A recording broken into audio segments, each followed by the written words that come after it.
चलो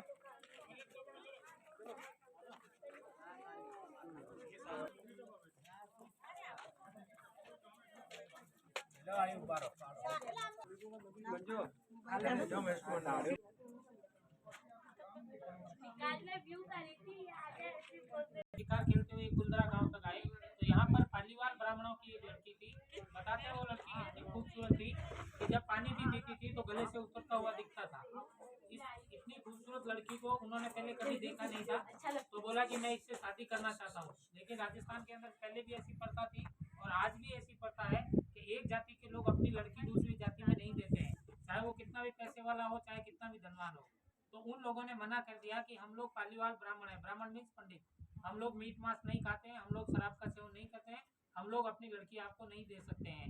दीवान ने हाथ पकड़ा, बोला कि मैं 3 दिन का टाइम देता हूँ, या तो 3 दिन में शादी का संदेशा भिजवा देना, नहीं तो मैं अपनी सेना लेके आऊंगा, लड़की को लेके जाऊंगा और शादी करूंगा। फिर इन लोगों ने अपने धर्मगुरु को बुलाया और गुप्त में एक मीटिंग किया और मीटिंग में ये फैसला लिया कि हम लोग जैसलमेर रियासत को छोड़ देंगे लेकिन अपनी लड़की को नहीं देंगे। फिर किसी ने कहा कि जैसलमेर रियासत इतनी बड़ी रियासत है कि 38,000 वर्ग किलोमीटर में फैला हुआ है जैसलमेर। एशिया महाद्वीप का सबसे बड़ा जिला है जैसलमेर। इतने एरिया के अंदर 84 गांव, ये एक गांव है, ऐसे ऐसे पूरी रियासत के अंदर 84 गांव है। 84 गांव को कैसे इन्फॉर्म करेंगे, कैसे बताएंगे निकलने के लिए? तो फिर उन्होंने, उनके धर्मगुरुओं ने बताया कि भाई हर एक गांव के एक मुखिया को बुलाया और नमक और पानी का घोल बनाया और उससे ये सौगंध ली कि जैसलमेर रियासत के अंदर अगर कोई पालीवाल ब्राह्मण रह जाएगा तो जैसे ही पानी के अंदर नमक डालते हैं वो गल जाता है, ऐसे उसकी पीढ़ी गल जाएगी। उसके घर के अंदर जैसे लड़के का जन्म होगा उसके बाप की डेथ हो जाएगी। ऐसा शराब पीने के बाद में एक ही रात के अंदर 84 गांव खाली करके जोधपुर के पास में पाली बसाया। पाली वालों ने बसाया, इसके लिए उसका नाम पाली रखा गया। और मारवाड़ रियासत के अंदर आता है, इसके लिए उसका नाम पाली मारवाड़ रखा गया।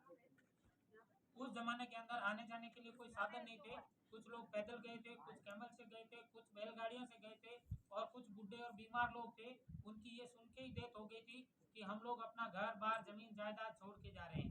उन लोगों की आत्माएं आज भी इस गांव में भटकती है, इसके लिए इसका दूसरा नाम गॉस्ट विलेज भी है, यानी भूतों का गांव भी कहते हैं। इसको सूर्य निकलने के बाद इसको खोला जाता है और सूर्य अस्त होने से पहले पहले इसको बंद कर दिया जाता है। यहाँ पर रात को आना अलाउ नहीं होता है। दूसरा, कहते हैं जहाँ पर आत्माएं रहती हैं वहाँ का टेम्परेचर लो होता है। तो आप और जगह में देखेंगे और यहाँ पर देखेंगे तो यहाँ ठंडी ज्यादा रहेगी। तो जहाँ पर आत्माएं रहती है वहाँ का टेम्परेचर लो होता है। यहाँ पर एक बार आज तक वालों ने पूरा सेंसर वगैरह लगाए थे, उसमें भी ये रिकॉर्डिंग हुई थी कि यहाँ पर आज भी कोई जिंदा आदमी या आत्माएं आज भी घूमती है, क्योंकि हार्ट बीट हुआ था उसमें भी। और दूसरा, टेम्परेचर जो उन्होंने बाहर भी सेंसर लगाए थे, यहाँ भी लगाए थे, तो यहाँ का जो टेम्परेचर था वो बहुत ज़्यादा लो था और बाहर का हाई था। तो उससे पता चलता है कि आज भी यहाँ पर आत्माएं रहती है। दूसरा, आप लोग स्टूडेंट हैं, आपके लिए मैं जानकारी दे देता हूँ कि आज भी अपन जब कोई बिल्डिंग बनाते हैं तो बिल्डिंग कैसे बनाते हैं, क्योंकि अपन एसी लगा देंगे, कूलर लगा देंगे, पंखा लगा देंगे, लेकिन इन लोगों ने जो अपने तरीके से अपने घर बनाए कि वातानुकूलित बनाए, ना कोई इलेक्ट्रिसिटी थी, ना फ्रिज थे, ना कूलर थे, ना कुछ भी नहीं था। तो इन लोगों ने अपने तरीके से ये घर डिजाइन किए। अभी आप देख रहे होंगे कि बाकी सारे घर गिरे हुए हैं, ये कुछ घर ही क्यों बने हुए हैं, तो यहाँ पर एक कलेक्टर आए थे के पाठक, उन्होंने इन घरों को वापस रिपेयर करवाया और उसी डिजाइन में रिपेयर कराया ताकि आने वाले टूरिस्टों को, आने वाले बच्चों को ये पता चल सके कि उस जमाने में घर कैसे होते थे। तो ये घर आप देख रहे हैं कि ऐसे बनाए गए हैं, ये ठंडी में गर्म रहेंगे और गर्म में ठंडे रहेंगे। यहाँ पर लकड़ी की छत बनी हुई है। लकड़ी की छत बनाने के बाद में उसके ऊपर घास की लेयर लगाई हुई है और उसके ऊपर जो तालाब की चिकनी मिट्टी होती है वो 1 फीट तक भरी हुई है और उसके ऊपर गाय का जो गोबर होता है उसको और चिकनी मिट्टी को एक लेप लगाया हुआ है ताकि गर्मी में ये ठंडा रहेगा, ठंडे में गर्म रहेगा। दूसरा, यहाँ पर आप देख रहे हैं कुछ पार्ट ओपन है और कुछ अंदर की साइड में है। तो यहाँ का जो टेम्परेचर है वो 55 डिग्री तक जाता है और माइनस में जाता है तो -2 और 5 तक जाता है, माइनस में भी। तो इसी आपने उनको कंट्रोल करने के लिए उन लोगों ने अपने तरीके से अपने घर बनाए। गर्मी के दिनों में वो लोग यहाँ सोने के लिए यूज करते थे और जब बहुत ज़्यादा ठंड होती है तो वो लोग अंदर की साइड में सोने के लिए यूज करते थे। दूसरा, आज भी अपन कोई बिल्डिंग का नक्शा पास करवाने गवर्नमेंट के पास में जाते हैं तो उसमें एक शर्त लिखी हुई होती है कि जितना भी बारिश का पानी आपके घर पे गिरेगा उसको ज़्यादा से ज़्यादा स्टोर करेंगे, स्टोरेज टैंक में डालेंगे, लेकिन कोई नहीं डालता है क्योंकि पीएचईडी पानी दे देगी, गवर्नमेंट डिपार्टमेंट अपना उसका करेगी। लेकिन उस टाइम तो ना गवर्नमेंट थी, जिसके पास पानी होता था उसका साल भर निकल जाता था। अगर पानी अगर नहीं होता था तो उसको मरना पड़ता था क्योंकि पानी यहाँ पर उधार नहीं मिलता था। यहाँ पर घी सस्ता था और पानी महंगा था क्योंकि ये इंडिया का सबसे बड़ा ग्रासलैंड है। यहाँ पर एक सेवन घास होती है जो गाय खाने के बाद में उस गाय को बहुत कम पानी की जरूरत रहती है और दूध जो है उसका बहुत गाढ़ा होता है, उसको थार पार कर गाय कहते हैं। तो वो गाय का जो घी निकलता था वो बहुत ज़्यादा होता था, इसलिए पानी की कीमत कम थी, ज़्यादा थी और घी की कम थी। यहाँ पर आप देख रहे हैं बारिश की नालियाँ घर के अंदर की साइड में निकाली हुई है। ये इसके लिए निकाली है कि यहाँ पर पर्दा प्रथा है। आपने देखा होगी कई गांवों में आप जाते हैं तो वहां पर आदमी को देख के औरत घूंघट निकाल लेती है। तो घूंघट निकालने का मतलब ये होता था कि औरत अपना चेहरा किसी को दिखाती नहीं थी। तो घर के अंदर पर्दा नहीं होता था, यहाँ पर पर्दा लग जाता था और बाहर से अगर जेंट्स मेहमान आता था तो उसको रुकने के लिए राइट की साइड में जो जगह बनी हुई है वहाँ बाहर की साइड देते थे। आज के ज़माने में जैसे कार और बाइक चोरी होती है, उस ज़माने में ऊँट या घोड़ा चोरी ना हो इसके लिए उसको बांधने के लिए जगह अंदर की साइड में दी जाती थी। यहाँ पर 2 विंडो बनी हुई है दरवाजे के दोनों साइड में, एक ओपन है एक क्लोज है। ओपन विंडो में उनके खाने पीने की चीज़, अगर बाहर से जेंट्स मेहमान आ गया है, औरतें घर में अकेली है, तो उसको ऐसे नहीं बोलती थी कि आपके लिए खाना रखा हुआ है, बोलती नहीं थी।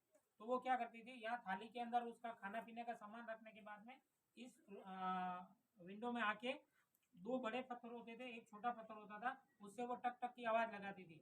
तभी मेहमान को पता चलता था कि मेरे खाने के लिए कुछ चीज़ रखी हुई है, तो वो वहाँ से ले लेता था क्योंकि यहाँ से पर्दा लगा हुआ रहता था। दूसरा, यहाँ पर आप देख रहे हैं विंडो छोटी बनी हुई है। छोटी विंडो इसके लिए बनाई है कि यहाँ पर जब टेम्परेचर हाई होता है तो यहाँ की हवा इतनी गर्म हो जाती है कि अगर सीधा आदमी बिना कुछ ओढ़े अगर घर से बाहर निकल जाएगा तो चमड़ी निकल जाएगी, इतनी गर्म हवा हो जाती है। तो छोटी विंडो में से होके जब हवा घर के अंदर आएगी तो ठंडी होके आएगी, इसके लिए यहाँ पर छोटी विंडो बनाते हैं।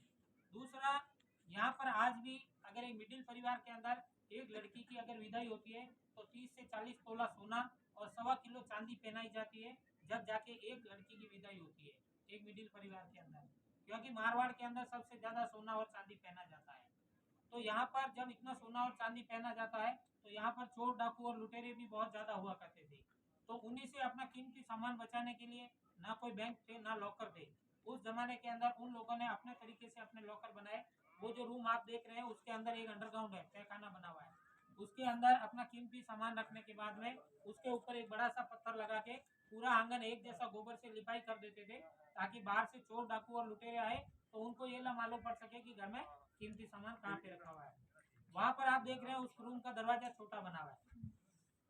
छोटा दरवाजा इसके लिए बनाते थे कि आपने कई पिक्चरों में भी देखी होगी कि जो डाकू होते थे, जो जंगली लोग होते थे, डाकू होते थे, उनकी शरीर बहुत लंबे चौड़े होते थे, वो 7-7 8-8 फीट के होते थे, चौड़े भी होते थे। तो वो सीधा घर के अंदर दौड़ के अगर घुसेगा तो दरवाजा छोटा होने के कारण उसको सिर झुकाना पड़ेगा। तो रूम के अंदर इस विंडो में से वो आज बाहर से देख सकता था कि अगर चोर डाकू घर में घुसने की कोशिश करेगा तो वो तलवार लेके अंदर की साइड में खड़ा हो जाता था। जैसे ही वो सिर झुका के घर में घुसने की कोशिश करता था उसका सिर काट लेता था। तो एक ही आदमी कई लोगों के सिर काट के अपने धन की और अपने घर की रक्षा करता था। इस तरीके से इन लोगों ने अपने घर बनाए। दूसरा, आज आप जापान या अमेरिका या बाहर के कई देशों में आप जाएंगे तो आप नया गाड़ी खरीदने जाएंगे तो पहले कंपनी वाले आपके घर पे आएंगे, देखेंगे कि आपके घर में पार्किंग प्रॉपर है या नहीं है। अगर प्रॉपर पार्किंग होगा तो आपका रजिस्ट्रेशन होगा, अन्यथा नहीं होगा। लेकिन उस जमाने के अंदर अगर किसी के बच्चे बैलगाड़ी में बैठ के घूमते थे तो ये पता चलता था कि ये इस गांव का सबसे पहले पैसे वाला आदमी है, क्योंकि आज के ज़माने में अगर किसी के बच्चे मर्सिडीज में बैठ के घूमेंगे तो नहीं देखेंगे, लेकिन उस ज़माने में बैलगाड़ी की इतनी कीमत थी तो उसके लिए भी उन लोगों ने उस ज़माने के अंदर भी बैलगाड़ी के लिए पार्किंग बनाया, जो कि बाहर से आप जाएंगे लेफ्ट की साइड में एक बैलगाड़ी को पार्क किया हुआ है। ये इस तरीके से इन लोगों ने ये बनाया। दूसरा, मैंने जैसे बनाया यहाँ बताया कि यहाँ पर सबसे ज़्यादा जो दिक्कत है वो है पानी।